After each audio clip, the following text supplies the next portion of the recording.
Toksik münasibət hər zaman qışqırmaq, manipulyasiya, vurmaq, psixoloji şiddətdən ibarət olmur. Bəzən gözlə görülməyəcək dərəcədə ancaq sizin hiss etdiyiniz davranışlardan ibarət olur. Gəlin baxaq bunlar hansılardır.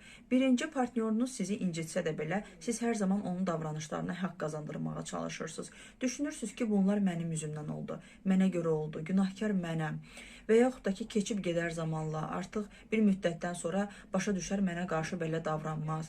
Və yaxud da deyirsiniz ki, yorğundur, yorğunluqdan mənə qarşı belə davrandı. İkinci bir halda isə artıq siz özünüzü, mənliyinizi, özünüzə olan güvəni itirməyə başlayırsınız. Artıq əvvəlki kimi özünüzü güvəndə və rahat hiss etmirsiniz.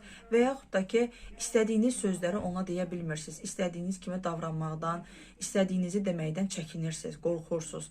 Üçüncü bir halda onunla ünsiyyətdən sonra özünüzü bitmiş, tükənmiş, günahkar, yorğun hiss edirsiniz.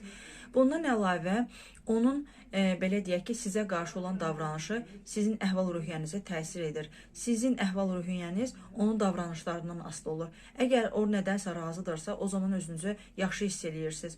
Əgər ki, o nədənsə narazıdırsa, o zaman gərgin hiss edirsiniz özünüzü. Digər bir halda isə, beşinci halda isə o sizin sərhədlərinizi hörmət eləmir. Mən sənin mənə qarşı belə davranmağını istəmirəm desəniz də belə, yenə də eyni davranışları sizə qarşı etməyə başlayır. Və yaxud da sizin dediklərinizi blok eləyir. Sanki eşitmir, sanki sizin dediklərinizi duymur. Digər bir halda isə artıq özünüzü özünüz kimi hiss etmirsiniz. Sağlam münasibətdə bunların heç biri olmur. Sağlam münasibətdə siz öz mənliyinizi itirmirsiniz. Heç bir şeydən qorxmursunuz, çəkinmirsiniz və yaxud da ki, rahatlıqla özünüzü ifadə edirsiniz. Güvəndə və rahat olursunuz. Bundan əlavə özünüzü itirmirsiniz, mənliyinizi. Və əgər bu davranışlar sizin münasibətdə varsa, bir daha eyni münasibətinizi nəzərdən keçirməyiniz məsləhətdir.